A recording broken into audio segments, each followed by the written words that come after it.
reflections on how the events of then, 57 to 61, affect us now in the year 2015. So here I'm departing a little bit because when I'm talking about the past, I know what I'm talking about. When I talk about the present, maybe. When I talk about the future, it's a guess. So you're all here to hear my guesses and ramblings. Having said that, I proceed. And of course, we understand we start with the fact that Ben Gurion left an ambiguous legacy. I'm talking about now that we've gone into this in some detail, not a lot, but some detail. And he left an ambiguous legacy. There were some big, huge accomplishments, obviously. I mean, look at this. Founding the state of Israel was no small beans, of course. But he also left some gigantic problems that were left unsolved, and perhaps they're unsolvable. Okay? There are problems that he solved, such as the establishment of state and of an army and all that. And then there are problems that he didn't solve.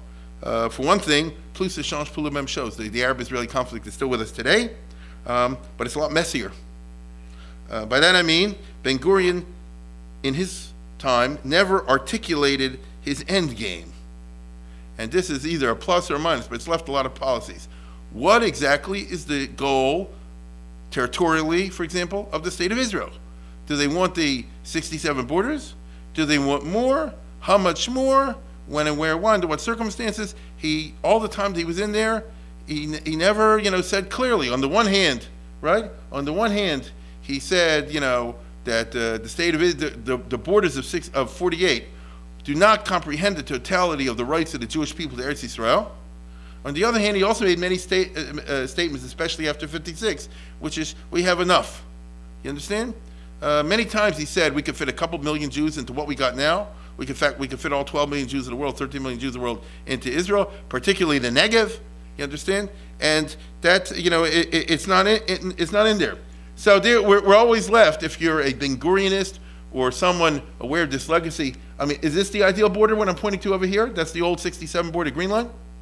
Are you into favor of this, that Israel should hold on everything they had in 67, which was like an empire, is literally a greater Israel? Are you into the current thing in which they have the Golan Heights, and you feel the Golan Heights should be part of Israel? Right? In other words, do you say that there should be a peace today going literally back to the 67 borders? Or do you say there's certain halakim, certain pieces that we should hold on to, even if it means that there's no peace treaty? Ben Gurion was not consistent. I'm going to show you right now in a second. Now it's in Hebrew, but it has Hebrew subtitles, so maybe it'll help some of you, but I'll tell you out loud. It's this very interesting long interview that three reporters had with Ben Gurion in 1970, after the Six Day War. And they said, are you in favor of a peace? Yes, betach, in favor of peace, all the rest of it. And should they give up everything? And basically he said they can give back everything except Yerushalayim and the Golan. And you'll see, he says, Hayiti Oved Chaklai, he said, when I came to Palestine in 1906, I was an agricultural worker below the Golan Heights in the Galilee. I never went up there. I only went up there after we captured it in 67. He said, Elohim Adim, dear great God, how did we live, under those guns and all the rest of it? And based on that, he doesn't want to give it back. But on the other hand, talking on TV is one thing. If push really came to shove, would he give it back? Would he not? The very ambiguity that I'm speaking about is his legacy. And this ambiguity has tremendously complicated Israeli politics, the right versus the left versus the center. As you know, there's an election going on at this very moment, and nobody from BB or anything that is clear. The only ones that are clear are at the margins, correct? The marginal parties on the left, like the Arabs, say go back to the borders of 1867, wait a second. The parties of the right, they say they want the map, of Greater Israel at least, all right? And in the middle, that's the Ben Gurionist legacy. So take a look at this 2 or 3 minute segment of Ben Gurion's interview. Go.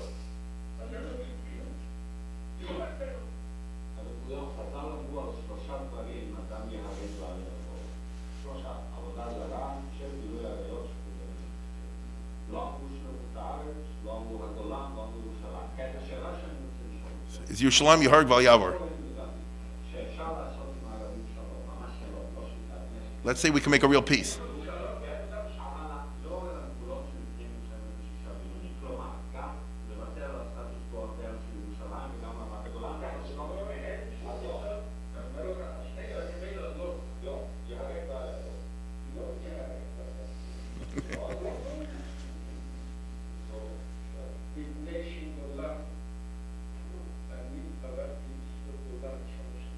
I worked in the Galilee.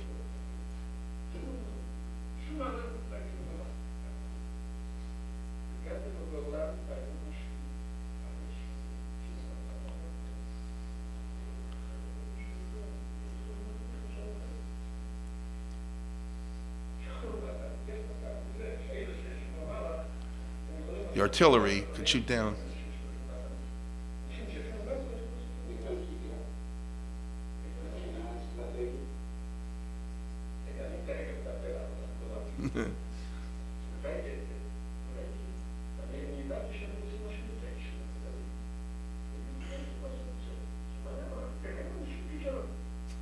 The Arabs have no skill because they could have. Why didn't they blow us up when we were in the Golan? By the way, this is just a trivial matter I can't help dropping. That's a lie. He was in the Golan before 48, right? I mean, because Kim Roosevelt, the CIA guy, took him up there before around 1945, 46, and wrote in his memoirs. But who cares? Now, anyhow, but the Arab-Israeli conflict is not exactly the same anymore, and it got messier, as I said, for the following reason. During the late 50s, when we were studying this year, during the Nasser era, the conflict was between states, right? I mean, this is the old map that we were used to. It's Israel versus Egypt, Jordan, Syria, Lebanon, say Iraq, these are countries. So it's what you call an army. You're dealing with somebody. Nasser was the personification of the new independent Arab state. Hear what I said? State. Something that had not existed for 1,000 years. I explained that earlier this year. There had not been an Arab independent state.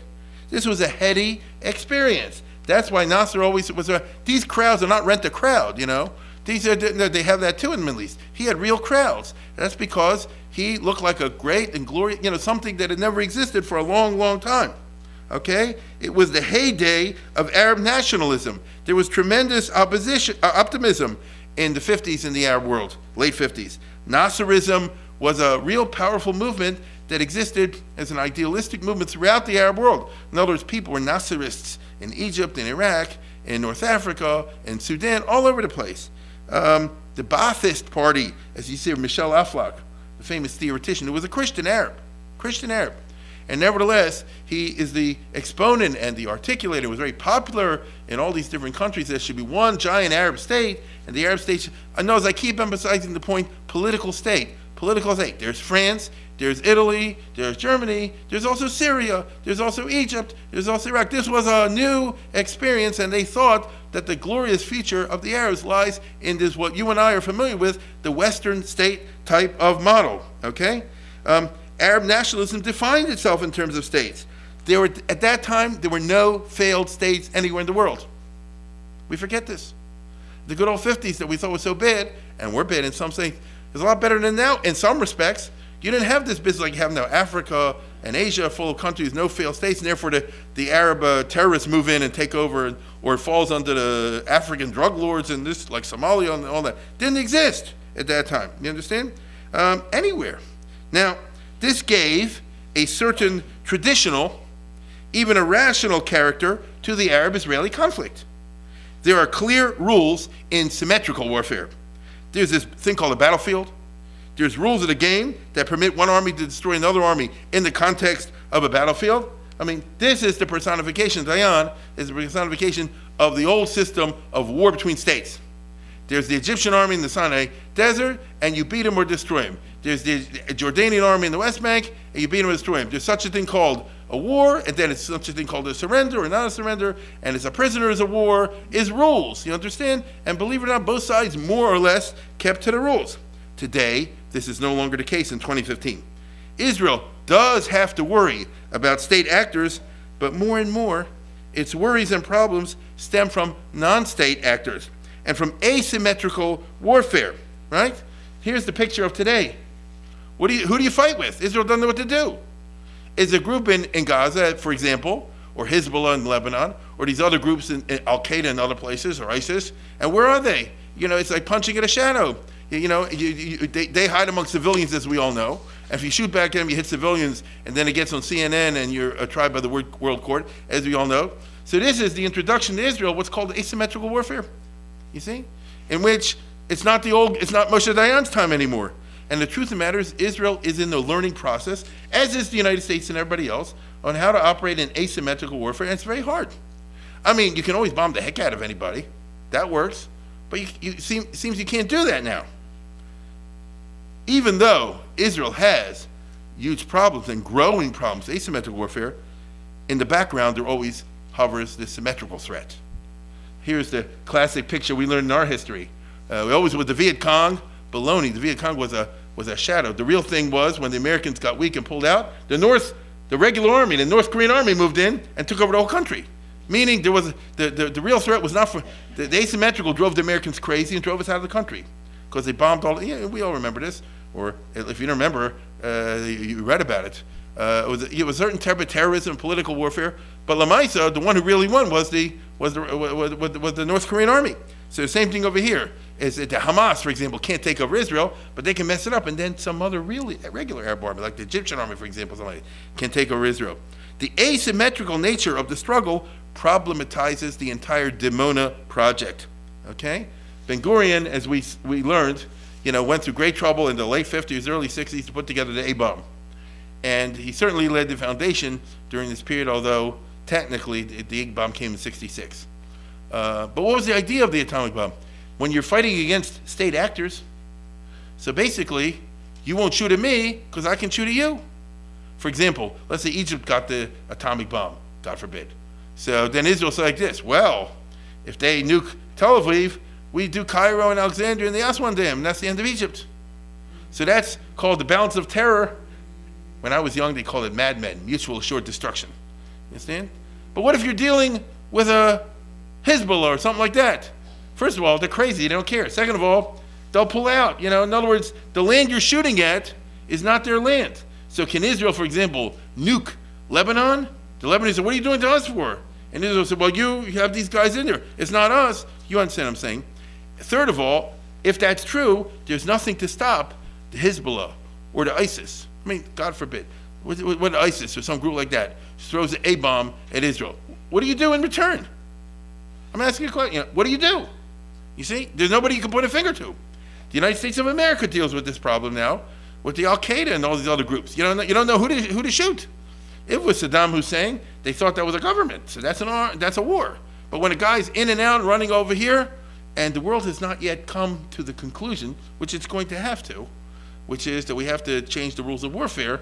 And as an American general said not that long ago, he said, we're going to have to go back to the Old Testament. You understand?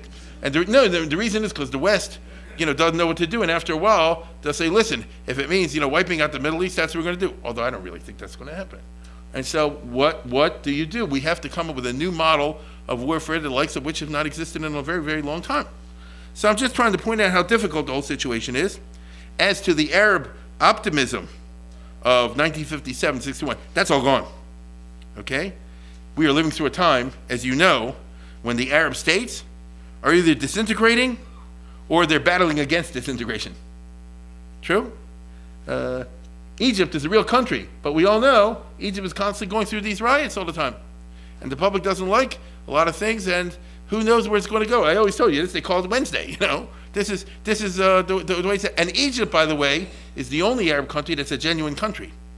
I mentioned this earlier. Egypt has an actual national state tradition. Syria is invented by the British and the French. Same thing with Lebanon. Winston Churchill, as we all know, famously created Jordan, right? Gertrude, what's her name? Was it Gertrude Bell? Created Iraq. You know what I'm saying? These are all brand new. Therefore, they have no staying power, which is what the ISIS and all those groups are all against. Egypt is Egypt. Egypt was around before Abraham, correct? There was pharaohs. There really was a country. And so Egypt, and yet Egypt is battling disintegration. So if that's true of Egypt, Kal v'chomer of Saudi Arabia, of Yemen, and of all the other countries, the Sudan, they're full of different groups that want to destroy everything over there. Nasser, but then again, it's not so simple, because Nasserism, of all things, the late 50s, have made a comeback in Egypt, which, as I say, is the only Arab state with a national identity, and which is the only Arab state that has ethnic homogeneity, as I'll show you in a minute. There are two groups in Egypt. There's the Sunnis and the Copts. And they don't like each other, but they're both Egyptian. So the ethnicity is the same. So look at this. This guy is literally taking the page from his book. Sisi, that is what he's doing. He's bringing back an Egyptian semi-socialist, semi-fascist kind of regime. He's killing the heck out of the Muslim Brotherhood. He's trying to make Egypt, once again, a nationally important sort of thing and press the button of Egyptian, not Muslim, Egyptian nationalism. He's a Muslim, but he's not in favor of all these other groups because they want to overthrow him. It's a weird, restoration of the Nasserist regime. Mutatis mutandis, meaning but it's a new day and has to adjust. So Nasser, a key part of his identity was no peace with Israel. Times have changed. So a key part of Sisi is, although he doesn't like it, is peace with Israel. But it's Nasserism under a new kind of reality, and you always have to worry about Karl Marx, who said the first time it comes a tragedy, second time a farce. So he's fighting that it shouldn't turn into a farce, which leads the Middle East, when you look back in perspective, have they gone forward or have they gone backwards, in a very kind of difficult to analyze state. Little by little, the Arabs and everybody else is coming to realize that in the Arab world, whether you like it or not, the two options are dictatorship or Hobbesian chaos. Remember Hobbes said very famously, it's the war, life is a war of everybody against everybody. What is Syria, if not that? Doesn't this fit Iraq? Right? Doesn't this fit more and more Lebanon? If you know and you follow the news, and I know you do, isn't this Yemen? Isn't Saudi Arabia and the Gulf states sitting on this? And in long term, even Iran has a lot of minorities, they don't talk about it, and they're sitting on all this. And what is the alternative if the state that's there at the moment is overthrown? It's Hobbes. It's everybody against everybody. As I say, just look to Syria for a model. The Sunnis want to kill the Alawites want to kill the Druze, everybody wants to kill the other one, this and this and this. The Hezbollah is coming in for this one, the Russians are bringing in that one. You need a scorecard. There's a book I read a week or two ago, I mentioned in Shul, a guy called Inside Syria, from some Jewish reporter who's actually very pro-Arab, Ehrlich, I think his name is, and he literally had a scorecard, a 3 or 4 page business at the end, in which you have to keep who's who, is the Arab army of Syria, the Syrian army of the Arabs, the Arab Syrian army, each one is a different group fighting the other. And so if this is the situation, then we're not back to the 50s, right? From Israel's point of view, I would not like to be in charge of the defense ministry, the general staff, and try to keep track of all this and know what does this mean in terms of defense. Once upon a time, it was easy. There's Nasser's army, there's King Hussein's army, there's Syria army, and that's not what you got to worry about. You see? And now it's much, much more difficult and complicated. This certainly stumps American policy, correct? The United States does not know what to do. We like to think in terms of Thomas Jefferson, and how can you do that?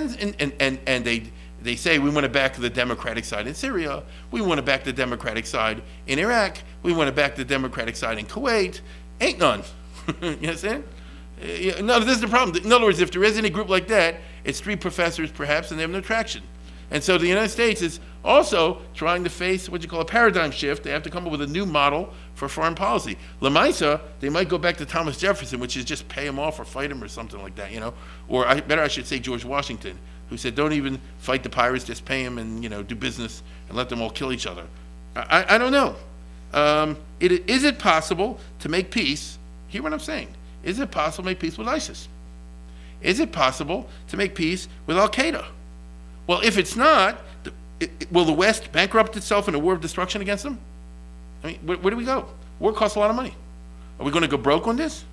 Is it possible for the West to go Old Testament on them? If not, what's the plan? Is it endless war?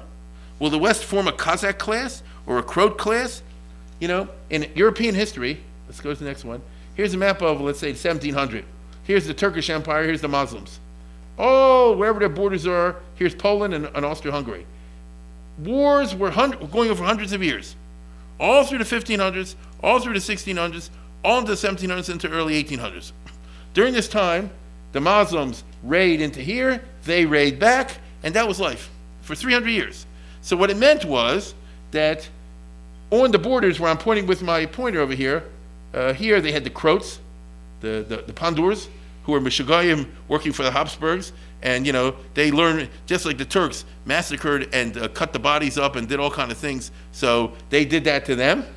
The Cossacks were what the Poles came up with, same idea, which was they should be as vicious as the Muslims are to them. And for hundreds of years, A raided B, and roasted them, toasted them, sliced them, baked them, slowly over fires, at 300 degrees, and so forth, and that's happened, and vice versa, and that's how life was lived. Are we going to, it looks like we may be heading in that direction, in which it's not exactly a Cossack class order, but you have now non-draft armies, and so little by little, the special forces, whatever you call them, and they're going to learn, we're going to be in a world in which they raid this side and cause all kind of terrible things, and then the West goes back and does that to them. And I mean, Is that the plan? It kind of looks like it. In the long run, the only peace will be by a highly fractionated Middle East. I'm looking very down the line. Divided into ethnic and religious enclaves, freely federated into some kind of a common market, but that's a long way off. Look at the Middle East. Each one of these is a different group. Right? Think about that. Each one is a different group, including down here. It's the Sunnis, it's the Shiites, it's the Kurds, it's the Druze, it's the this, it's the that, and the other one. You can't, you literally need a scorecard to follow who the things are. Look at Iran, by the way, and what an ethnic mess it is. And look what phonies the Iranians are to say this is the Persian Empire, we want to restore Iran's glory, all the rest of it. They're suppressing all their minorities, and look at the Turks, those liars. Okay? These are the Kurds that the Turks are oppressing. Everything you read in the Middle East is full baloney. And how's it? Like I say, 100 years from now, if anybody's still left, maybe they'll figure to stop fighting and unite in the United States and the Middle East. Maybe. Chances are not, because it's more fun just to wipe out the other guy. Then you don't have to count them in the final drawing. So we're back to the Humphrey Bogart movies. With the Treasure Sierra Madre. 4 guys find the gold and they all kill each other, right? Because each one figures, correct? He says, if I get rid of, we only have to divide it 4 ways. Now we only have to divide it 3 ways. Now we only divide it 2 ways. And now it's only me. And then if I shoot myself, I don't have to share it with me either. So this is the Middle East. You understand? And I know it sounds funny, but you're laughing with a nervous laugh because you know it's true. You see? And this is where Israel is stuck. The good Lord has a sense of humor, I guess. But this is where we're stuck. Now, the thing is that this is precisely what groups like ISIS are out to prevent. They're going to kill the other groups so they won't have to make a united group with them. This is happening right now. Here they're cutting a guy's head off. I just got this off of YouTube, right? And I could give you worse. He's only the beginning of the process. It's happening as we speak. Is the world really stopping them? Right? If they stay in their own neighborhoods and they only kill the Yazidis or something like that, nobody's saying a word. We live in genocidal times, and the average person in the United States or Europe says like this: just don't involve me. Neville Chamberlain, peace in our time, weiter. So, interestingly, by the way, these internecine wars have temporarily deflected attacks away from Israel. Isn't that funny? Osama bin Laden said, first we got to get rid of America, then we move to Israel. First we get rid of big Satan, then get rid of small Satan. Now, obviously, he wanted to kill Israel at the end, but Lamaisa, when he was around, the Al-Qaeda concentrated their attacks on America and Britain and European countries. And so in a weird way, Israel has had a certain amount of a respite. I don't know how long it's going to last. But there's a certain amount of respite for the last, I would say, 10 years or so, because they have bigger fish to fry. We have to deal with Hamas, with Fatah, with the Palestinians, you understand? But the larger groups are, as you know, ISIS is busy doing its thing all the way up north in Syria. The situation can change any time. But it's quite different than in the period we were studying, quite different than in the Nasser era. So what's the plan? President Obama, what's the plan? No, seriously. I'm not saying to be funny. I'm saying it's a bad deck of cards. What is the plan? Everybody says, we can only go back to the gold days of Palmerston when England ran the show, and then they simply played one group off against the other. And when people got into trouble, they just blew it all up. Well, that's not going to happen. That was the 19th century. At least I don't see it happening. And they were relatively helpless against England. That is what England did. They looked at the rest of the world, especially Africa and Asia. They say there's always going to be 3 groups out to kill each other and a 4th group. And so you just give gold to this group to kill that group. When this gets too much, you pay them off. That's exactly how Palmerston operated in those days. As we saw, he was actually sympathetic to the Jews. But, that was a quirk of his.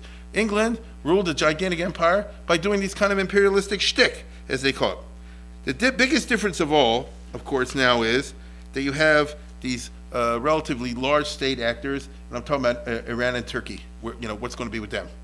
They're already a different order of fish. These are 2 countries that work for the moment. I don't know if they'll work tomorrow, but they work for the moment. And they, as you know now, are getting involved big time in the Arab-Israeli conflict. They were not there in 1957. In fact, in Ben Gurion's time, both of these countries were allied to Israel in one form or another. Is that true? Secretly, and maybe they meant it, maybe they didn't mean it, but the Mossad was there big time, and secret trade and things like that were going on big time, because they were afraid of Nasser, as I tried to explain earlier. And now, the big difference in the Arab-Israeli conflict is these two are publicly and viciously aligned against Israel and are using their muscle against us, especially Turkey under this Mamzer over here. So now, Hamas and Hezbollah are there, and we didn't have those to worry about it in the past. Both of them enabled by Iran, without whom they would be weak, right? And you see these guys would get nowhere if the Iranians didn't give them everything, but the Iranians are more than happy to give everything because, to be frank, the Iranians now are trying to play Palmerston. That's what's going on. That's exactly what's happening. And they're doing a very successful job. They're playing one group against the other. They're what's the expression, biting Israel all the time, a little here, a little there, a little there, and nothing is happening to them. So they're mamish playing Palmerston. On the other hand, Zeh Luma Zeh, there's always counter forces. God has, as I say before, his way of disposing of issues, and he invented the Kurds, right? Who at this moment, as you see last week, the Barzanis were over kissing up with Kerry. And so really, aren't we talking about the 19th century, right? Where you need a scorecard who's who. And how many people in America have the slightest idea what we're talking about tonight? You get it? And how many people care the slightest bit? And yet, the Kurds represent possibly the best chance for Israel, because they might crush these other guys, set up a state, and they're not particularly anti-Israel. So you see that as we compare what happened in the period we were talking about in the 50s, it was a very dangerous time, but it seems a lot less dangerous compared to what we have today. How about Eretz Yisrael itself, Israel today? Is Israel today the Israel Ben Gurion's time? Of course not. But there are many legacies, good and bad, which remain in economics. Ben Gurion and the Mapai left an ambiguous economic legacy. True? Eshkol and these guys, they ran into straight line over here. In the good old or bad old Mapai days, the government controlled everything. It was a highly subsidized economy. They depended on getting money from Germany and from America and places like that. The businesses were run on a non-economic basis, as I said before. But on the other hand, they did build an infrastructure. That's a fact. And they did also build, I would say, an educational infrastructure. Now, Israel has good schools to teach technology and things of this nature. And so they did lay the foundation for Israel to make a leap forward, but it didn't happen until much, much later, till the 90s, as you know. And even today, when they've privatized and that sort of thing to a certain degree, the Israeli economy is the opposite of well-balanced and organized, because there's so much poverty, as I'm sure everybody knows. I know you all follow the news. Political parties are running on this. Israel has embraced semi-capitalism, neoliberalism as it's called. Let's go back one. No, right there. Netanyahu, as you know, his finance minister privatized a lot, but not all of it. And even the ones he privatized, you have now the problem of vulture capitalism. And so I'm sure you follow that 9 families control the Israeli economy, as the shchitut, as they call it, the corruption. And it's not simply that, it stifles the necessary advances in the economy. There are a lot of things that could be done, and they don't get done because people block them from being done. The government, under the influence of these powerful family cartels, puts a lot of artificial regulations in the way of businessmen doing what they need to do to grow their business, unless you're on the right side of the 9 families. So it means the 9 families have replaced Ben Gurion, or Eshkol, to be more exact. So that's not good either. You understand? In other words, they don't really have a level playing field, as it's called. They don't really expose a lot of the businesses, the large corporations, to risk, because that's what the essence of capitalism is. If you're not doing well, you got to go under. And they won't do that. Now, it's natural for capitalism to operate in this way. We have in this country, already in the late 1800s, they started the antitrust, and that whole business, the federal, whatever it's called, the Interstate Commerce Commission and that sort of thing, we all know from American history, to try to maintain a capitalist system, but doing away at least with the worst elements of those which stifle competition. Here we have machlokes, already 100 years old, between Teddy Roosevelt and Louis Brandeis. Right? Teddy Roosevelt being in favor of big corporations and all that, and Brandeis said, no, you want small corporations. The big corporations are naturally going to crush the competition and try to change the rules always to fit themselves. You all understand what I'm saying? Capitalists are not in favor of capitalism. Capitalists are in favor of capitalism until they get rich. Then they want their monopoly to be respected by the government. In Israel, you have this problem today. And so on the one hand, certain sectors are doing well, like the high tech, and that enables Israel to do well in certain areas. And other ones go under, and the fact you have unemployed people or tremendously low payment and hunger and things of this nature. And as I mentioned this morning, my show, Barak said 10 years ago, he said everybody in Israel is prepared to take something out of the refrigerator and give to the hungry people. No, they don't quite get it. And these are all parts of the Ben Gurion legacy. Now, in Ben Gurion's time, the attitude of the Mapai was, we don't want rich, but we want equal, you see? And therefore, we'd rather not have all these millionaires, but we want everybody to get the basics. But when they were living on the basics, it was very small margin. And so, you can afford bread and milk and cheese and a few other things, but that's all. And so it's very complicated. Obviously, economics is incredibly complicated. And in the 21st century, with the high tech and the international trade problems and the IMF and the World Bank and all the rest of it, it's very problematic. We all know European countries are going under, for example, all the time. We all know that this country is very shaky, as we all know. And so, where is it going to go with Israel? Ben Gurion didn't leave Israel with a sound economic structure able to manage it on its own. And so this guy, Yair Lapid, is now the finance minister. He spoke real high before the last election, but then when he ran into reality, he's become very unpopular, and perhaps many of us forgotten. A year ago, they had these tent cities in Israel, and what's that all about? And by the way, what did the tent people want? They just said, the government should give us more money. So that's not a solution either, you see? And so the kind of fundamental thinking from the bottom up didn't take place in Ben Gurion's time, and surprisingly, 60 years later, has not taken place today. It's just interesting to note. Let's move on to the next one. As I say, Israel does have things beyond the Ben Gurion era. All this represents, as I say, the active sector, and there's no question. I mean, like I say, you don't have to be an economist to know that startup and high tech is the wave of the future. Correct? That's where it's going to be in the 21st century. It's brain power, all the rest of it. That's absolutely true. But that's not all. And so I'm trying to tell. Not everybody in Israel is in the high tech, and not everybody in Israel is a brainy graduate of the Technion that'll build a company and sell for $100 million. There's a few like that, you understand? Most people are really struggling. As I'm sure we have friends, we have relatives in Israel. The prices go up, and where's it going? You understand? In Ben Gurion's time, the prices were artificially controlled. But that, of course, led to a black market. And so what's going to be? How do you cut subsidies without killing the poor, without causing greater unemployment? There is the problem. Now, as I say, some parts of the economy have been deregulated, but other parts will still struggle with overregulation and these corrupt monopolies. And you have a lot of other factors modifying or messing up regular economic kind of planning. For a long time, Israel had cheap Arab labor, which fueled the economy and iced out Jews. In other words, one of the things that happened after the 67 war, and every war always has unintended consequences. I don't know of any war that ever ended, think about what I'm about to say, because this is actually thought-provoking. I don't think I know of any war in history that ever ended the way the people who started the war thought it would. Okay? Let me just give you one dumb example, World War II. Right? Nobody thought it'll end with Stalin and then communism and all that kind of stuff, right? They thought it'll go back to 1939 just without Hitler. It never works that way. You see? And so, when Israel won in 67, one of the things that happened was you have this huge pool of cheap Palestinian labor. That messes up the Ben Gurion economy, because in the period that we were studying this past year, there were only Jews in Israel for the most part, and that powerfully affected the economic decision-making process. You see? If there was a problem, maybe labor was overpaid, from a purely economic point of view. And then in 67, legally or not legally, like here, legally or not, the Mexicans, they took in, what I'm talking about, all the construction workers and all this sort of thing got in. Israel got used to this dangerous brew of taking cheap foreign labor that's illegal. Now it's Romanians and Thais and Africans, etc.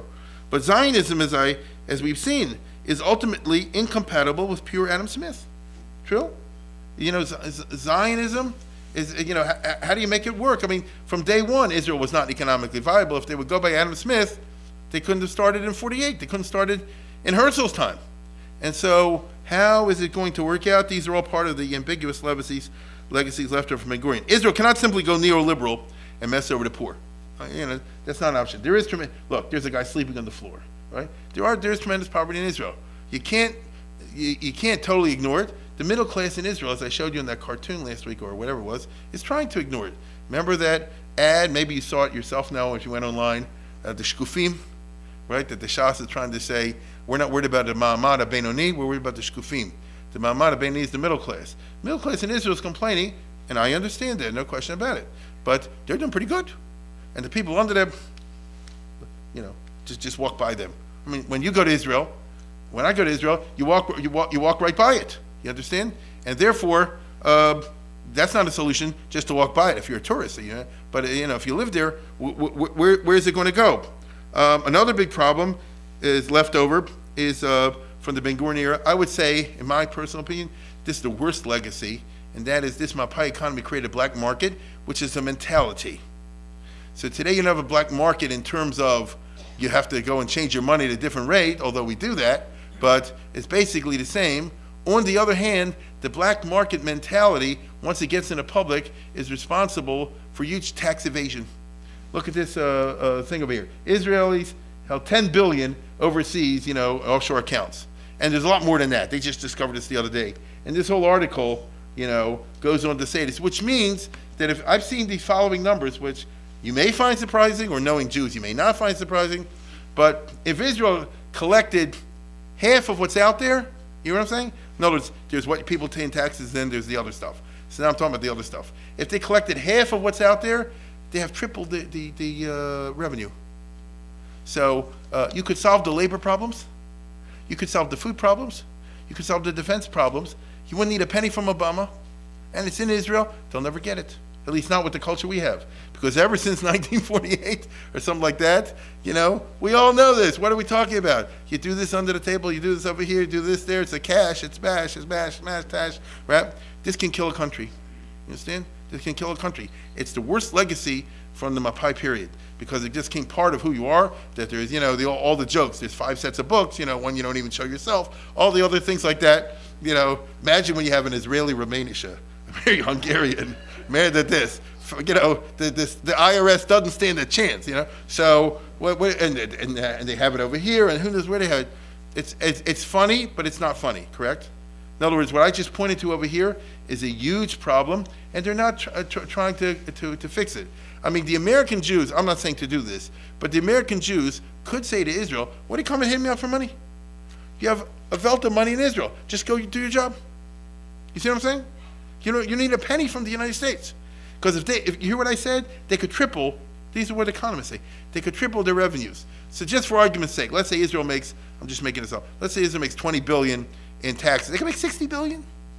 So with an extra 40 billion, you wouldn't have people sleeping on the street if you wished. You could do revolutions in economy. You could do, use your imagination, okay? And yet nobody's doing anything about it. It's funny how culture, but I always study, it's funny how culture guides everything. I'll just talk off the top of my head. Israel has a problem, there's not enough Jews. That's true. They can have more kids. The government doesn't even make a campaign to encourage Israeli families, Jewish families to have more kids. I'm talking about the Chilonim. You understand? The Haredim, they say, it's terrible having kids. What's your plan if you're trying to grow your country, especially in the Middle East? They won't think in those terms. So culture gets in the way of logical and clear thinking. Isn't it funny that way? You understand? Other countries have the same problem. Russia, for example, has an underpopulation, if you know. And they've had it ever since 1930 or thereabouts. Because if you got Stalin, he kills 10 million people every 5 minutes. It'll happen. The Russia never made any till today. If they ever build an apartment, it's this big. So what are you sending out as a cultural message? You understand? It doesn't make any sense. But culture is culture, and Israel has that. The money given to the yeshivas doesn't need to be a problem if the government had any efficiency in tax collection. Right? No, they're worried they're giving too much money. She was not in much in college. If they had the extra 40 billion, so to speak, you wouldn't have any problems in that area whatsoever. And is anybody speaking about that? Do you ever hear any of these people talking about what I just said? Okay? This guy, Bennett, might be the next finance minister. This guy is the current finance minister. As you all know, these guys are running for prime minister. Does anybody ever say, hey, you know something? The problem is what we have in our own yard. Remember the Hasidic tale that the guy's looking for the pot of gold, and where was it? Remember, you know that story, right? That's Israel. Except it's not funny. Now, But seriously, just imagine Israel did not need to raise money in America. I mean, this is our goal, that I should go to raise money in Israel for America. Wouldn't that be nice? Right? TA could use some money, Near Israel could use some money, Hertzberg could get rich. I'm telling you, of relatives in Israel. Anyway, it's there. That's my point. It's there. Now, don't be skeptical about this. Israel 6 years ago was admitted to the OECD, right? OECD, which is one of 34 countries, which are basically the only successfully operating economies in the world. The OECD started at the end of World War II, and it's all your Western nations. And you have to have certain standards to get in. This includes the U.S., Western Europe, countries like Brazil, Japan, countries like that. And Israel 8-10 years ago was admitted, which means that they have the wherewithal, but you're still going to have people sleeping on the streets. Thus, the foundations for Israel's progress, as well as the foundations for Israel's economic regress, were laid in the 50s. Okay?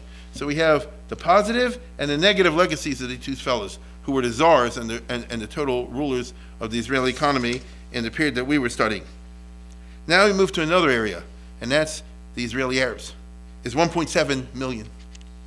Okay? It's not 170,000 as it was in Ben Gurion's time. It's 10 times that. So it's 1.7 million, and there's no military government anymore. It's not Mimshal Tzvai that they can't go anywhere, and they're under a dictatorship. That's been gone since Eshkol, since the 60s. Ben Gurion simply deferred dealing with them. He maintained the military government his entire time in office. His unspoken, but his attitude was that there's no point in trying to come up with a policy of integration. The Arabs will always hate us, period. Now, maybe he was right, maybe he wasn't right, but this is what his clear policy was. If that's true, right, let's say Ben Gurion was a realist, and he understood what it is, and the Arabs are the Arabs, I get it. So you want to talk like that. So then what happens is they get bigger and bigger, and more hostile. What's the plan? Okay? You know who these people are. They're members of the Knesset. They're vitriolic. They get worse and worse as time goes on. If they'll come out openly if it's legal, and they'll say Israel should be destroyed. You know that. And now through stupid Israeli laws, they're making a big party of 12. I know you follow that. Israel has a long history of making these laws, and they never think 2 steps ahead. Do you remember, for example, 10, 50 years ago, they made a law for direct election of the prime minister? And the idea was to deny the Haredi party so much influence in the government. And it had the opposite effect, because both of the people running for prime minister had to kiss up to the Haredi in order to get elected.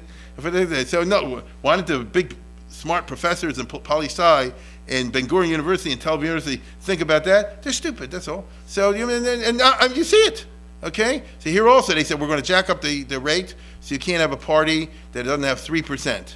So that forces all the small parties to disappear. No, it doesn't. It forces the small parties to join together and make a big party. So what was the genius of that? Now you have a large Arab party of 10%. 12 is out of 120 in the Knesset. Who's the big chacham that thought that one up? Sure, somebody that has a lot of degrees at the end of his name. You understand? Including STUPID, So the... what is the plan? And seriously, look at this. Here's Israel's national anthem. Read the words. What is Ahmed Tibi? What do you expect? Are the Arabs really going to feel comfortable saying that? To be perfectly honest. Now let me go the other way. So you want to change Hatikva? So what do you want it to be? Get my point? Now I'm sure you know that some in Israel now have what they call the Jewish state party, or the law that they want to that Israel's a Jewish state, and they want to, which means that this should stay the national anthem. That's a core element of what it's all about. First of all, they're not going to pass that law. But second, even if they pass the law, I get it. So what happens when the Arabs are 2 million and 3 million and 4 million? Do you honestly think they're going to think, Chalod, B'leiv, Nefesh Yehudi, what is that? You get it? And so all I'm trying to say is like this. If there's no plan, that's also no good, correct? But on the other hand, what is the plan? Good and bad? Now, Kahana said kick him out. Okay, but that's not going to happen. And so what do he's the only guy with a plan. That's not a plan. So what is the plan? All right? And again, this is one of those things that Ben Gurion basically kicked the ball down the road. He says, I can't solve this. Maybe in the future they will. But they didn't. The basic problem is the reality of Zionist unilateralism. One of the words I'm going to be using tonight a lot is unilateralism, okay? the Arabs say like this: we never agreed l'chachila there should be a Zionist movement. We never agreed that any Jew should move over here. We never agreed there should be a state of Israel. We got stuck by the 48 borders. We're in here. We still hold where we hold back in 1948, 47. Why do we have to agree with Israel? You understand? And we want Israel to disappear tomorrow. Like, the whole thing was a mistake. The Zionists never asked our opinion. The Jews never asked our opinion. We're still waiting to express our opinion. And right now we're keeping quiet because we're 1.5 million. We'll wait till you're 2 and 3 and 4 or 5 times. We're having more children than the Jews. So just wait another 20 years or something like that, and see what is Israel's plan to that? What's the Jews' plan to that? They have no plan. You see? And so it turns out to leave this problem festering is not really a great idea. The Arab plan is obviously to wait for inevitable pullout from the West Bank and the establishment of a Palestinian state. Then to go the political action route to join with the West Bank. Okay? In other words, the Arabs' official policy is that Israel should go back to this, which is the borders of death. But even if they make the plan, and turn this West Bank into a Arab state, which is the politically correct plan today. You know what I'm talking about, the Judea and Samaria, if you prefer. Right next to it is the Galil. And the Galil is a massive Arab majority. And so all they're doing is waiting till, let's say, just for argument's sake, here's the scenario. Let's say Herzog wins the elections. He gets along with Obama. They get together. They have a peace conference. And they actually sign a peace treaty. Now you have a Jewish state and you have a Palestinian state. But the Jewish state contains a lot of Arabs. The Arab state doesn't have any Jews. Okay? What happens next? People like Tibi and the others, they say like this. They say, we feel more part of the... After all, are we supposed to sing a song, Chalod Baleva Panima Nefesh Yehudi Homia Lefase Mizrach Kadima? That's not us. After all, doesn't the Americans say when in the course of human events it becomes necessary for two nations to dissolve the bonds? Do you unite them? Well, we Arabs say we hold these truths to be self-evident. Okay? And we're entitled to join where we are. Now tell me where the American liberals will be, where the Europeans and all the others will be after the peace treaty is signed. You understand? Now, you think that if they withdraw and make an Arab state in the West Bank, that'll finally put an end to the Arab-Israeli strife. No, it'll just lead to the next item. Because I don't blame them. What I'm saying is not some infernal thing that Rabbi Katz is thinking up and it's crazy. It's plain on the map. You understand? And so imagine 5 years from now or 10 years from now, whatever you prefer, and you see the news, and he says, oh, marches were held today in Nazareth and this place and that place, and they say, we want to be over here. And the President of the United States at that time, and they'll say, well, they signed the treaty and all the rest of it, but what will the college students say, right? And what will the professors say? And what will the BBC and all the other and the usual suspects say? They'll say, this is Zionist oppression. They're holding down areas. I mean, after all, the Arabs are a huge majority in this part of the country. And then some Israeli party will say, let's get realistic. Let's have a situation where part of the Galilee belongs to the Arab state. Enclaves like Tzfat and Tiberia and something like that will be part of the Jewish. Ach and vey. You're going to go back? Let's go back to the earlier map. Yeah, they'll have something like this in mind. Right? That's what it'll be. Now, again, is this a doomsday scenario? As far as I can tell, as I said before, this is where it's heading, because nobody has said what are you doing about the 1.7 or soon 2 million Arabs that live in the state of Israel? What is the plan? Okay, and as I say, J Street and others will be on that area. Okay, now other optimistic matters. Another unsolvable problem left over from the 50s: religion. Okay, Ben Gurion's policy was kick it down the road. He tried. Here's the famous meeting. This is when he put on a hat and went to see the Chazon Ish. This was the Chazon Ish at that time, because you used to have derech eretz, you're not going whatever. And this took place in 53, I believe, 52. And wait a second. And he saw at that time. Let me put it this way: he did see where it's heading. He tried to do something about it. It didn't work, and he gave up. He went in 52 to see the Chazon Ish, and he told him, he said, we and the religious, they didn't use the word charedim at that time, we just have to figure out some way to get along. These are the words he used. He said, you have to figure out some modus vivendi. The Chazon Ish basically said there is no modus vivendi. You understand? As famous thing was, there's a ship that's empty and a ship that's full. And the ship that's empty has to get out of the way for the ship that's full. And what he meant to say is that Orthodox Judaism is a full ship, and secular Zionism is an empty ship. It's empty, which it ideologically proved to be. So I'm talking in the world of ideology now. Now, So in other words, there was no dialogue. That is to say, there was no, what shall I say, a meeting of the minds. And Ben Gurion realized it's a hot potato, but once he saw he can't deal with the Chazon Ish, and there's nobody else that has any kind of influence like that. So for the next 10 years that he was in power, he just deferred it. You understand? He didn't meet with this head on, which is kind of interesting. He realized it was a problem that wouldn't go away. It's not true, as some people assert, that he thought the yeshivas would wither away. He knew that that's not true. But he didn't think it would get traction among the Chilonim, and he certainly was right about that. Okay? There's a few what they call Baal Tshuvas, but most of the people, this is the culture of, this is not the world of people who are Chozrim B'Tshuvah. Okay? And by the way, these are the only two pictures I could show in the synagogue. Now, so he left this one to his successors. And to chance, and to demography, which was a bad move. Okay? The question of religion reflects, I will argue, a very interesting aspect of the clash of modernity with Judaism. 200 years ago, the millennia-long Kehillah model, thousands of years old, which inhibits extreme behavior, which would lead to secessionism, was replaced with a modern unilateralist model, which chucked the Kehillah in favor of radical unilateralist action, which led to fragmentation. Those are fancy words to say that once upon a time, primacy was given in Jewish culture and among Jews to the community, to the Kehillah idea, and anything that would, it was just taken for granted. Anything that would hurt that was discountenance and wasn't done. That the Kehillah was wedded for thousands of years ago to what we will call today, even though it's not the right word, what we'll call to Orthodox Judaism. You get it? Notice that's what the Kehillah was. Now, I don't mean ultra-Orthodox Judaism, something like that, but Shabbos, Kashrus, Tashmish, Mishpacha, the basic sorts of things in it, religion, as traditionally understood. That is what the Kehillah model was long ago. I've spoken about this in the past. And the very fact that the Kehillah was supposed to apply to all members of the community, even though not all the members of the community are going to be observant, inhibited, as I say before, what shall I say, extreme behavior that would lead to secessionism.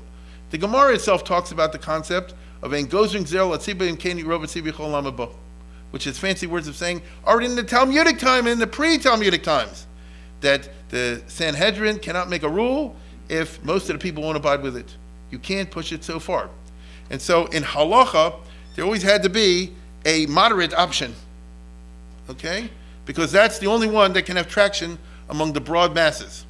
So I'm speaking about a model, and I spoke about this before, in which you have a Jewish community with a right, a left, and a center, but it's all part of one family. Right, a left, and a center. The right, if I can use that term, could be very frum. It could be called Hasidim, and I don't mean modern Hasidim. Hasidim, they will go for chumras, and that's wonderful. Okay? So they will not be satisfied with kosher, but glad kosher. Nothing wrong with that. But the standard for the community is going to be the one that applies to the middle. You understand? And it's 100% kosher, and all the rest of it, except it doesn't go for the very reason that it emerged as the option in terms of Shabbos, Kashrus, Mikvah, Yontif, all kind of rules. The reason is precisely because the middle of the one is the one that's doable among the tzibur. Now notice, I didn't say very lenient. It's not a left-wing thing either, because that's too much that way. So be in there. And the history of halacha, there is such a thing, and the history of the responsive literature reflects this very wonderfully. It's precisely one in which you see that the posek, as it is totally aware there's only so much you can put out there as normative and demanding halacha, provided that it's within the realms of halacha. Okay? Those who are a little bit learned will know, for example, off the top of my head, that in Hilchos Shabbos there are many things with Bishul and others in which they say really the Olam shouldn't do it, but since they do it and the Shulchan Aruch says okay, so all right, like that. And just again off the top of my head, anybody's familiar with the Mishnah Berurah of the Chavetz Chaim, who of course wrote this in the modern era, not in the pre-modern era. Graphically, the page in the Mishnah Berurah is very interesting because anybody slightly familiar will know there's the Mishnah Berurah part and there's the Bir Halacha part. And very often, the Mishnah Berurah part is the traditionalist part, and the Bir Halacha is the modern and the Orthodox part. And so the Mishnah Berurah is like this. This and this and this is the din. And then the Chavetz Chaim on his own will say, but if you look up all the real sources, really it should be more strict. But what he's saying is like this, but I'm not saying that that's the din. A very good example that comes to the top of my mind is the Eruv, all right? In which he said like this, the Shulchan Aruch, the Ramah, says you can make an Eruv, as you are familiar with this term, right? You know, to carry. The Bir Halacha says, if you, for this reason, that reason, you shouldn't use the Eruv. No problem with that. But he's not saying you cannot use the Eruv. You understand? If the Ramah says it's halacha, then it is, and then we all know the Jewish people have a long history of Eruvs of one kind or another. If someone has issues with it, that's totally fine. Okay, if you don't want to eat my hechsher or something like that as a personal thing, it's totally fine as long as you don't tell people that it's treif. So all this that I'm just spending on is no, I'm very serious about this. So this is part of the old Kehillah model. Now, what happened in 200 years ago or so was the beginnings of unilateralism. Take, for example, these two guys who are founders of the Reform movement, Germany, USA. They said, the heck with this, we're going to do our thing. And if it leads to the breakup of the community, well, too bad. After all, the community is founded on outmoded principles that cannot stand within the 19th century, and it's going to be going out the window anyway, it'll be gone in a generation, and we're doing it. We're changing the davening, we're changing the tefillos, we're changing, obviously getting rid of all the concept of law as such within Judaism. We're getting rid of circumcision, the whole 9 yards, and this is where we're going. And even though we're breaking the whole thing, too bad. You understand? Well, the unilateralists were convinced that soon their opponents would disappear, so it's okay to provoke them. That's always the dream, the ideal, the guys, unilateralists. They said, we're going to win anyway. The others will either come over to us or they'll disappear. And so, what the heck? It's a very modernist. Isn't it interesting? What I'm talking about is associated with modernity. This is true all across modern culture. The most vicious example of this is Hitler, but that's only the most vicious on a long spectrum. The whole thing in general is you toss out tradition in favor of the modern, and on the contrary, you and I have grown up in a culture which prizes revolutionary, we'll use that word, revolutionary activity. It's a revolution in art. It's a revolution in culture. It's a revolution in politics. And all of them, well, what's a great revolution? The conservative, with a small c, has always said throughout history, you don't make revolutions, you make little changes, right? And you're very careful about how you do that, because your ideas of changing the whole system, as with war, always leads to unintended consequences. Yeah? But the revolutionary doesn't see it that way. They want me to talk about the 60s. Wasn't the 60s all about that? Sure. The young kids and the other idiots, they say, let's talk. Well, I'm serious. They say, oh, America stinks. Let's toss it out and get something different. Wait a minute. I'm serious now. I know you're laughing, I said it in a funny way, but real, what was the attitude in the 60s? The establishment stinks. Anybody over 30 stinks. All the rest of it, let's toss out America. And what are you going to place it with? I mean, God forbid if they would have succeeded, right? We'd be under a fascism now. You understand? And they say, oh, George Washington was a sissy who walked around with a funny hair and thing like that. Yeah, really? And you're going to do better? The guys who burned down Columbia and Woodstock and all, they're going to do better? You understand? What, because somebody's a good musician, therefore they have insights into politics and political science? You get it? But the oilam is a guideline. The public is stupid. This is what history shows. And what can you do about it? Fortunately, they didn't succeed, but they caused a lot of trouble. Now, as you see, I'm very objective on this subject. Now, anyway, my point over here is, instead of a consensus society, I repeat, a consensus society with all the frustrations that a consensus society always presents to unilateralists, in place of that, in Jewish history in the modern era, you get a cultural civil war society, which is the condition of the Jewish people for the last 2 centuries or so. Right? And here's what happened. The Reform came out with the First Temple. So the Chassam Sofer, Rabbi Kiva came out, Eila Divrei Bris. So everything about the Reform is totally treif, and you have to secede, it had nothing to do with them. And next thing you know, now instead of the Kehillah, you have the Orthodox and the Reform. Actually, the Reform and then the Orthodox. And each one gets far away from the other, and each one builds up more and more contempt for the other. On the one side, meaning on the side of the Reform or the modernists, you have condescension. Anyway, what's the next? The old time guy talk Yiddish, out of the way. And then the other side is repaid with total delegitimation. right? There's the poster boy for total delegitimation of the non-frum, okay, of the Reform to be exact. Now fast forward this to modern Israel. Isn't this exactly what I was talking about a minute ago? Okay, he represented the face of condescension. He represented the face of total delegitimation. They couldn't talk. Now, it's interesting that by 52, Ben-Gurion, who was a smart cookie, saw condescension ain't working so well. And so we got to, the Haredim he saw already then, although small, are here to stay. He hoped in small enclaves, but he could do the arithmetic.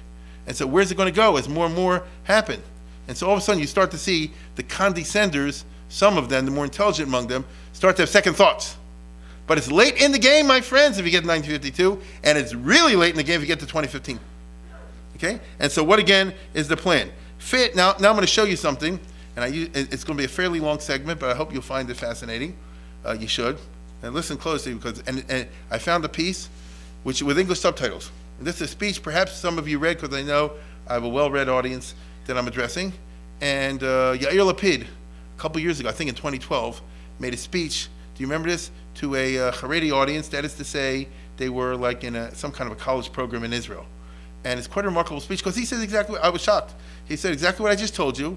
He's coming from a super Chiloni point of view, and what he's saying is like this: we condescended to you, and all this kind of stuff. It hasn't worked out, because your numbers are getting bigger and bigger, and we realize now that our condescension was not well based. And so, although he's not using the words that I use, he's pleading, although I only have a segment, about 10 minutes, but I think you'll find it very worthwhile, because I do think it's very thought-provoking. He'll say like this: he doesn't use these words, but he say, can we reestablish a community? It's kind of late in the day. Can you put Humpty Dumpty together again after it's busted up? You understand? He says, we thought that we could run Jewish history without God, and we thought we could run Jewish history without Yiddishkeit. And you'll see, he says these very words, but you won. And what he says he won, he doesn't only mean demographically, although he does mean it demographically. That's a very important part. But he also means it in terms of ideationalism, because what is the Judaic content of the state of Israel, the Chiloni part? And if there's no Judaic content on the part of the state of Israel, what are we doing here? Why are we asking our kids to fight and get killed? All right? I'm not going to say any more since it's in English subtitles. So take it away and you'll see for yourself. I hope you'll be as impressed with it as I hope you'll be. Go ahead.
שבן-גוריון עשה את הסכם תורתו אומנותו, המספר המקורי היה 700 איש. זה היה אמור להיות כל עולם הישיבות במדינת ישראל, 700 איש. היום רק בישיבת מיר יש יותר מ-3,500 איש. ואגב, הרעיון הזה, שפעם ככה נראה יהודי, הוא רעיון שאין לו שום אחיזה במציאות. הוא נובע מזה שהחילונים קנו את הסיפור שלפיו החרדים מייצגים את היהדות של פעם, שקיימת כבר אלפי שנים, אבל במונחים היסטוריים, התנועה החרדית היא תנועה חדשה יחסית. אם צריך למצוא לה נקודת התחלה, אז זה באמת במאה ה-18, כשהחתם סופר קובע את העיקרון של חדש אסור מן התורה. אבל הפריצה האמיתית של התנועה החרדית זה במאה ה-19, כשרבנים נבהלים מזה שמושג חדש חודר לעולם היהודי, והמושג הזה נקרא חילוני. והחילונים באים בשתי צורות. הם באים בצורה אחת זה תנועת ההשכלה, והצורה השנייה זה התנועה הציונית, ומול שתי התנועות האלה קמה תנועת נגד של יהודים דתיים, ותנועת הנגד הזאת יוצרת אתכם, את החרדים. אני יודע שזה לא מה שלימדו אתכם, אז אני מציע שלא תאמינו לי, אלא תבדקו את זה. תלכו לבדוק את ההיסטוריה ביושר, ואתם תגלו שהמצב ההיסטורי האמיתי הוא שלא רק החילונים נולדו כתגובה לחרדיות, אלא גם החרדים נולדו כתגובה לחילוניות, ושתי התנועות האלה חיו מהיום הראשון במצב של התנגשות מתמדת, עד שהם הגיעו לנקודה של עימות.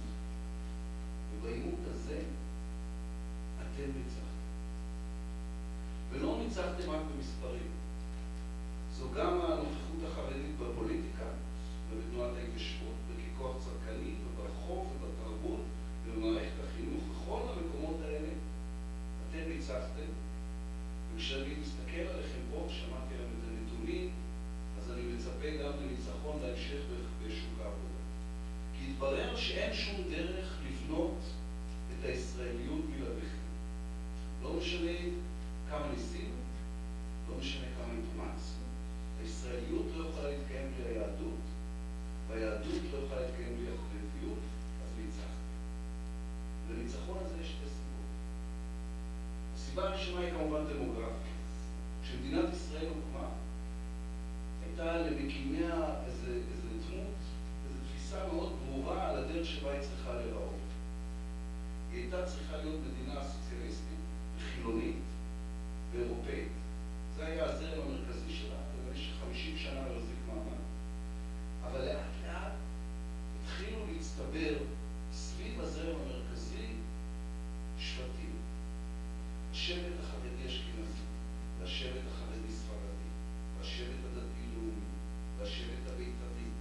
ובשנות ה-50 הגיעו הנה שבטים מצפון אפריקה, שהפכו להיות שבטי הפריפריה. ובתחילת שנות ה-90 הגיע הנה השבט הרוסי, ואחריו השבט האתיופי. ולכל שבט כזה היו צרכים, וכל שבט כזה דרש משהו מהזרם המרכזי. ולכל חלק מהם היו להם צרכים דתיים, כמו השבט שלכם, החרדי, לאחרים היו צרכים פוליטיים, כמו השבט הדתי-לאומי, שהתחיל אחרי 1967 את מפעל ההתנחלויות. או שהיו צרכים כלכליים, כמו של השבטים של הפריפריה, או השבטים הרוסיים והאתיופיים. כל אחד רצה משהו. וכל אחד אכל משהו מהזרם המרכזי. ולאט לאט השבטים גם הסתננו לכל מוקדי הכוח המסורתיים של הזרם המרכזי, בהתחלה לצה"ל, אחר כך לאקדמיה, אחר כך לעסקים. וכשהזרם המרכזי של הישראליות ניסה להגן על שלו, כי זה האינסטינקט של כל קבוצה, להגן על האינטרסים שלנו, אז הם אמרו לו, תראה, אתה תיקעת אותנו, אתה מנעת מאיתנו את הזכויות שלנו, ואנחנו לא נסכים לזה. והם צדקו, כי הזרם המרכזי באמת תיקע אותם, הוא באמת מנע מהם את הזכויות שלנו, והם באמת לא היו צריכים לסבול את זה. וחוץ מזה קרה עוד דבר. הזרם המרכזי כבר לא היה הרוב. בסוף שנות ה-70 כבר חיו בישראל יותר ספרדים מאשכנזים. ומאז שנות ה-80 יש פה הרבה יותר אנשים שמגדירים את עצמם כמסורתיים או כדתיים מאשר חילונים. וירושלים היא עיר הרבה יותר גדולה מתל אביב. ומאז 1977 הימין הקפיטליסטי נמצא בשלטון רוב הזמן, 34 שנה מתוך 40. ובסקר שעשו ב-1994 התברר ש56% מהציבור מאמין שהתורה ניתנה בסיני. אז היה ברור שהאיזון בין השבטים לזרם המרכזי התערער. הזרם המרכזי הוא כבר לא הרוב. הוא לא הרוב מספרי, הוא לא הרוב כלכלי, הוא לא הרוב פוליטי, הוא לא הרוב אידיאולוגי. ואז בסוף שנות ה-90, באיחור ניכר, קרה משהו שהיה צפוי. לזרם המרכזי נורא נמאס. הזרם המרכזי הסתכל שמאלה וימינה ואמר לעצמו, נמאס לי מזה שכל אחד צריך ממני משהו.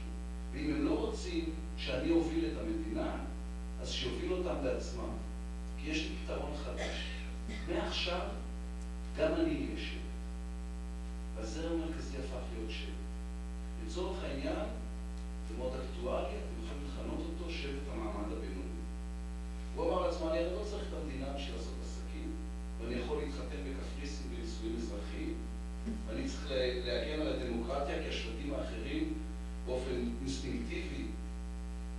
לא דמוקרטיים או פחות דמוקרטיים, ונמאס לי מזה שיש לי ילד אחד בבני ברק וילד אחד באום אל-פחם, שמעולם לא פגשתי, אבל כספי המיסים שלי מממנים אותם, ואני בטח לא צריך שכל הזמן כולם יגידו לי שתיקטתי אותם. אם אני כל כך מדכא אותם, שיסתדרו בלעדיי. אני אעשה מה שכולם עושים. אני אדאג לעצמי. אני אדאג לעצמי, ואני אדאג לאנשים שלי. וזוהי הדרך שבה הדברים נעמדו בשנים האחרונות. במקום מדינה שיש בה זרם מרכזי אחד שסביבו יש שבטים, הפכנו למדינה שיש בה רק שבטים. ויש לזה בעיה קטנה אחת. המדינה לא תחזיק מעמד כך. לא רק ישראל, אין אף מדינה בעולם שיכולה להחזיק מעמד אם אין לה איזה גרעין משותף, אם אין לה איזה בסיס רחב שעליו כולם יכולים להסכים. וזה מוביל אותי לסיבה השנייה, לזה שאנחנו הפסדנו ואתם ניצחתם, וזו הסיבה הרוחנית. כשאבות הציונות באו הנה לארץ, הם אמרו שהם רוצים לבנות כור היתוך לעם היהודי, והם רוצים לחפש באמת בסיס רחב של הסכמה בין כל החלקים של העם. והם התעלמו מהעובדה שלעם היהודי כבר היה בסיס כזה, כי לעם היהודי היה אבא. הם רצו לבנות כור היתוך חילוני וסוציאליסטי, והתעלמו מן העובדה שלעם היהודי היה אב קדמון, שתחזק אותו במשך 2000 שנה ושמר עליו. והאב הקדמון הזה נקרא כמובן אלוקי ישראל. ואני רוצה להדגיש, אני לא מדבר עכשיו על אמונה, כי אמונה זה דבר אחר. אני מדבר על השאלה, מהו הבסיס החברתי והתרבותי שעליו מונח האתוס הישראלי. הניסיון של האבות המייסדים היה לדלג ישירות מהמקרא אל ימינו. הם רצו לבנות לו אתוס שהוא תנ"כי ולא תלמודי. כי התנ"ך קרה פה. כי שאול המלך הלך לחפש את האתונות שלו בכביש 443. שם הוא חיפש. והם תכננו לבסס על התנ"ך את החיבור בין עם ישראל לארץ ישראל. כי הם היו כמעט כולם תלמידי ישיבה שהורידו את הכיפה.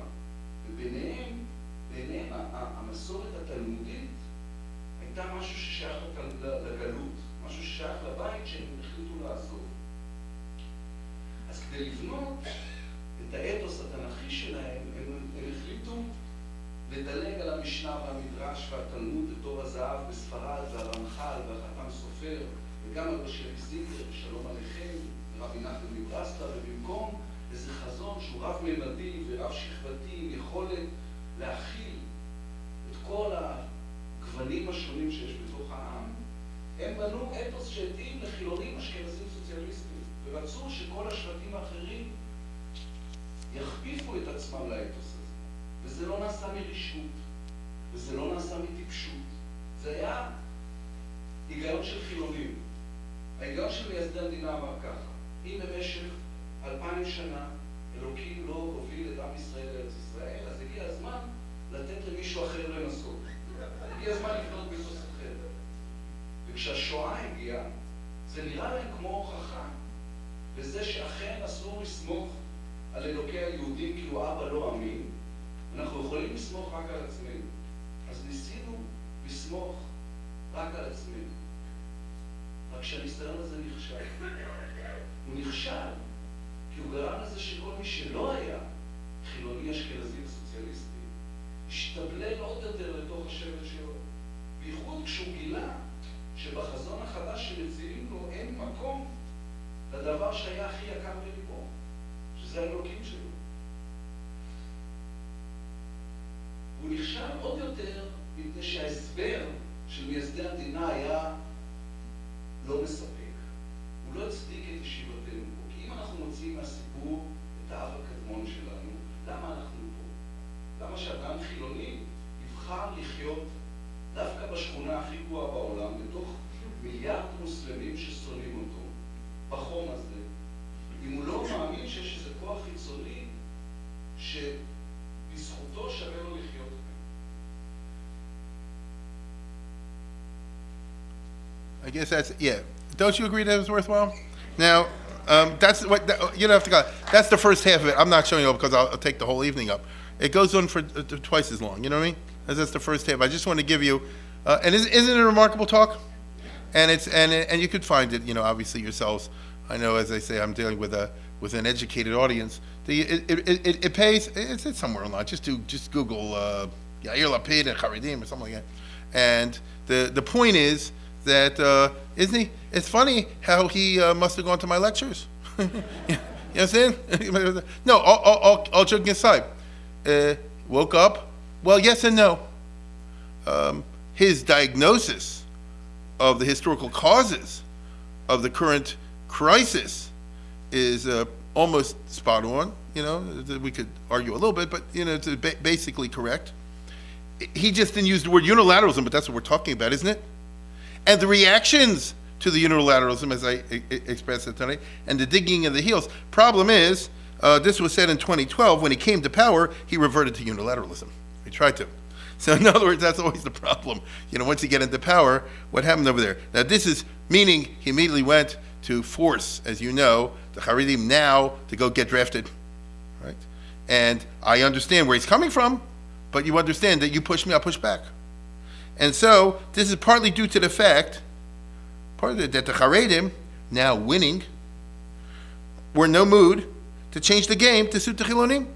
Because what he's saying is like this: we messed you up this and that and the other. It hasn't worked out. Let's go. Let's forget all that and go. And no. Why do you live in a good apartment? I live poor, and I don't like those rules. You see, but it's also due to the unilateralism, meaning everything that he identified, and he said, we confess, we did this to you, and so on and so forth.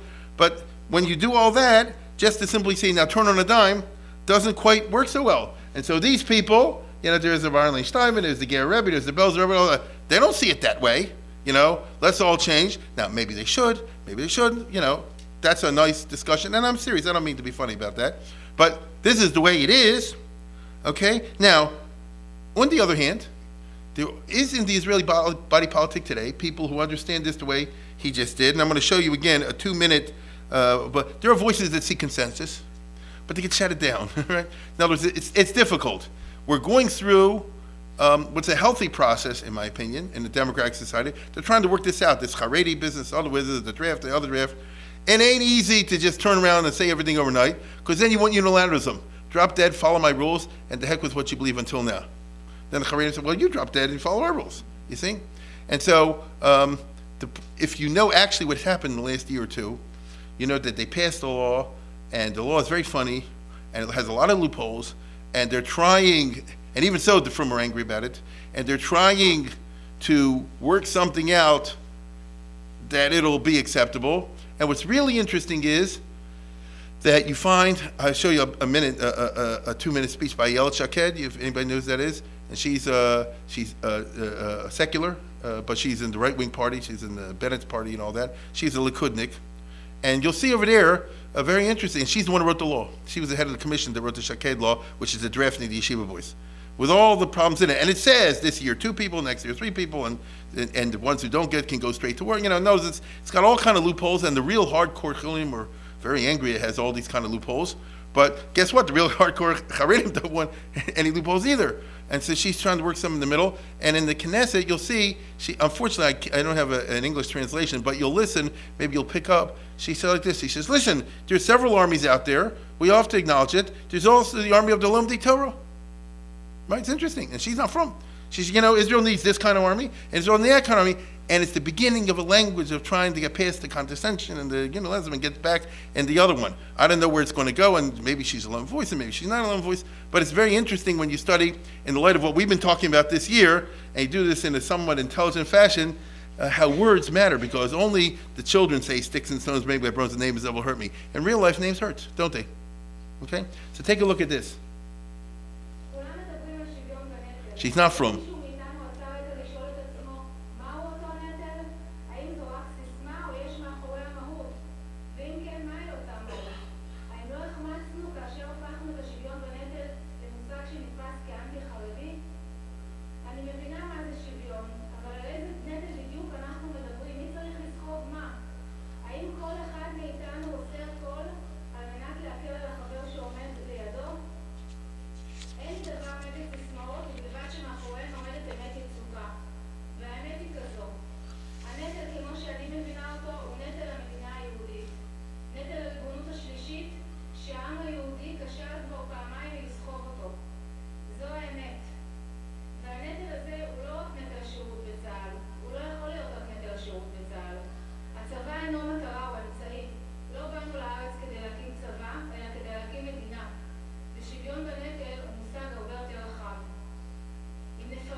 שלא סוחט לפי יכולתו את אחד מאלה, יכול להיקרא משתמט. נתחיל בנטל התורה. במשך 2000 שנה נשאו מאמינים יהודים בכל העולם את הנטל הזה. בלעדיהם ספק אם היינו כאן היום. כאישה שאיננה דתייה, אינני מרגישה שאני לוקחת חלק בנשיאת הנטל הזה, ויש אומרים שהוא הנטל הכבד מכולם. אותו לא נושאים 3 שנים, אותו לא נושאים מ9 עד 5 בלבד, אותו נושאים יום יום, שעה שעה. לא חייבים לחזור בתשובה כדי לדעת מה זו תפילת 18, לא צריך לחזור לימי הביניים כדי להכיר את התלמוד הבבלי, לא צריך להשתמש בתוכנת ניווט בדרכים כדי לדעת על מורה נבוכים. זה נכון שהרמב"ם היה גם רופא, אבל הוא נוכל היה להרשות לעצמו את זה, כדי שכן מסביבו כל אחד נסע במשהו מנטל המסורת. How many people understood what she said? Just interested. A few people. But I hope you got the general idea. It's very interesting, and I couldn't find the subtitles. But basically, she says, I mean, I'm cutting it to its core essentials. She says, first of all, we're not trying to do anything to bridge the gap, and we need to do that. Everybody's talking about Shivyon HaNetel, which is the popular word in Israel, which is sharing the burden. And she says, Israel, if you look through it Jewishly and through it historically, has a threefold burden: Haganah, Avodah, Torah. We need people in the army. We need people learning. It's and she's the one who's writing the draft law. You get what I'm saying? And so, and she went on to say, that she says, I'm Chiloni and I'm not a Baal Tshuva and all the rest of it, and I don't practice this stuff, but I recognize the importance of this. No, she's talking language of 200 years ago and before that.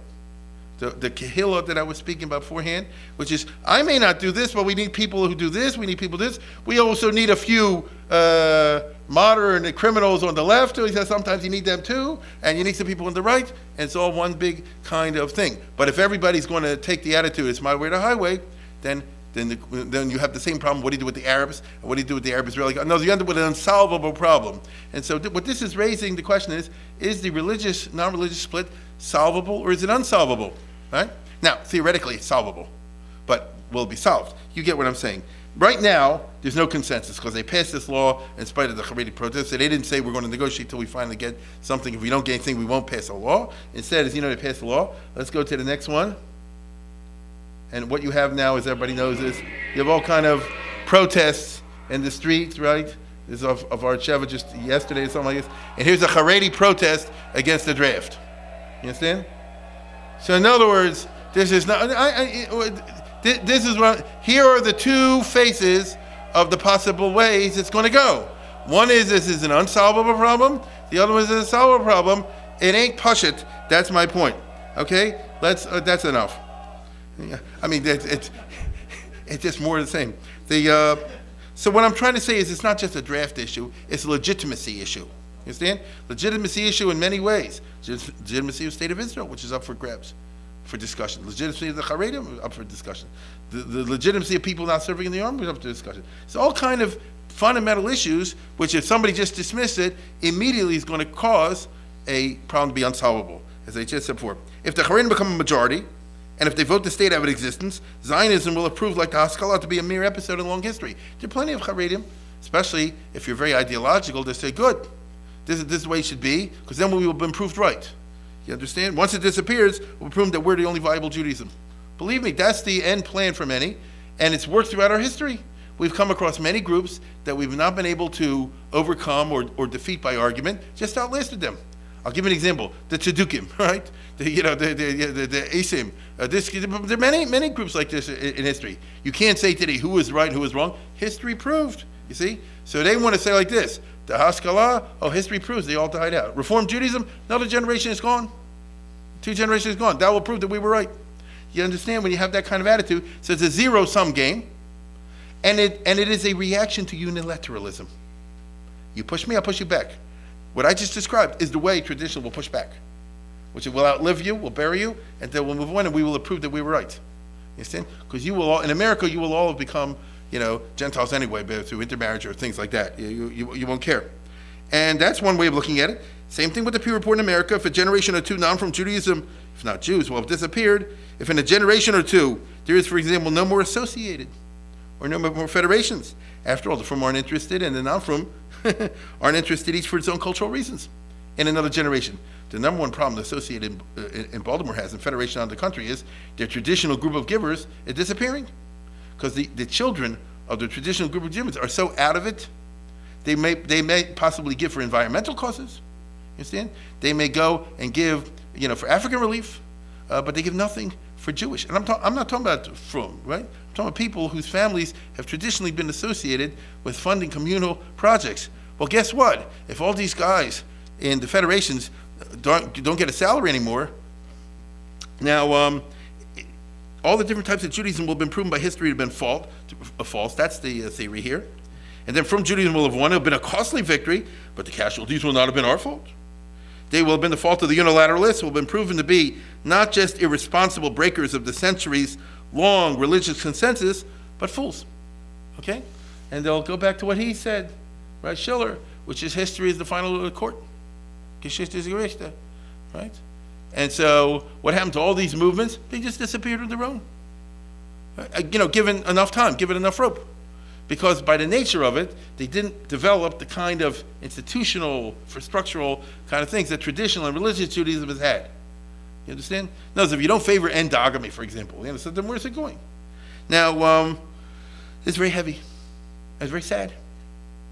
But those who condemn this do not take their own utilalism into account. So much as human personality, right? The same guy who said before that, we cause all trouble in Israel, but once he gets into power, doesn't see that way.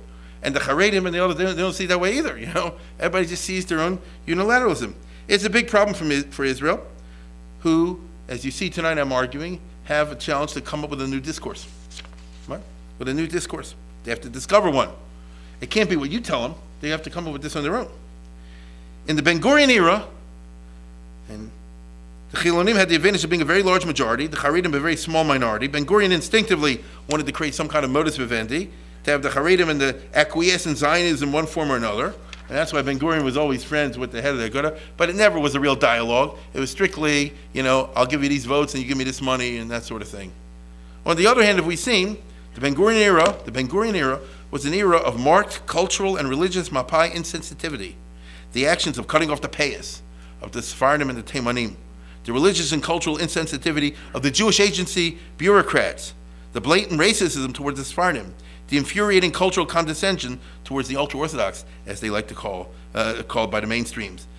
Establishment types. All these remain seared in the memories of the Sephardim and the Haredim, and they remain there today. They're core elements of the Haredi identity, of the Sephardi identity. Your identity is you were one who was worked over by the system when you came to Israel. That's a definition of who you are, okay? They feel they were raped, and they have no closure. That's exactly what we're talking about. Now, I don't know if Yair Lapid quite sees it that way, but I think he does. And by the way, this is a bureaucratic mentality. The Jewish agency did the same thing in the middle of the 1980s to the Ethiopians. Even though it was 30 years after the 50s, and so you figure books had already been written, people realized what was going on over there. I'm wrong. Yeah, I'm wrong. Probably what happened today. Now, the Russians were a perfect group. They came in, they were not religious, they didn't have those problems. But the Ethiopians have a long religious tradition of their own and their own culture, and as we all know, it has led to terrible, terrible problems. And so, what can I tell you? In 1997, prior to the 2000 election, in 1997, when Ehud Barak became the head of the Labor Party, he did issue a public apology to the Sephardim, but this was perceived to be not sincere. So let's go to the next one. Yeah, look at this. This is off the news.